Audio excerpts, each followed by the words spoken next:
Teruja dan mengasyikkan.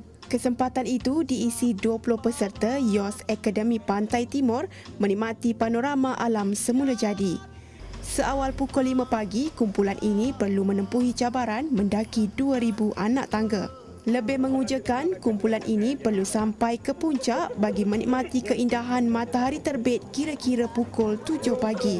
Saat yang dinantikan mereka adalah untuk merakam keindahan itu menerusi kamera digital masing-masing. Bukan sekadar itu sahaja, keindahan bandar Sungai Lembing menerusi lanskap dari atas juga sempat diabadikan mereka.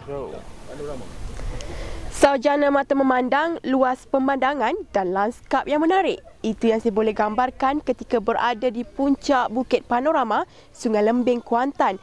Dan untuk sampai ke sini, anda perlu mengambil masa selama 1 jam bermula di kaki bukit. Lebih menarik, anda boleh melihat matahari terbit bermula 7 pagi. Setelah menikmati keindahan panorama di bukit ini selama 2 jam, para peserta tidak mahu melepaskan peluang ke air terjun Pelangi yang terletak kira-kira 16 km dari bandar Sungai Lembing. Untuk ke air terjun Pelangi, peserta perlu menaiki pacuan 4 roda dan perlu melintasi anak sungai, laluan bukit dan merentasi hamparan batu-batuan yang unik.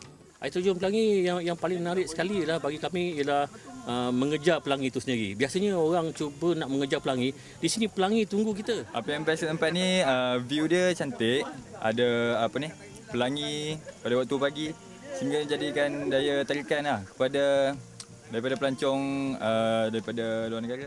Lebih menarik, keindahan alam sekeliling yang dinikmati sekitar air terjun ini juga memberi peluang kepada mereka menyaksikan pelangi yang hanya 50 meter dari ketinggian air terjun. Pengalaman ini memberikan satu kepuasan kepada peserta dengan pelbagai posisi fotografi yang dapat dirakamkan. Bukan sahaja alam semula jadi yang menjadi tarikan, Ladang Rusa juga merupakan lokasi yang perlu dikunjungi. Pada masa sekarang ni, Ladang Rusa yang ada di Sungai Jin dah aktif, beroperasi dan juga menawarkan macam package yang agak istimewa kepada pengunjung mana dapat melihat perkembangan ternakan rusa.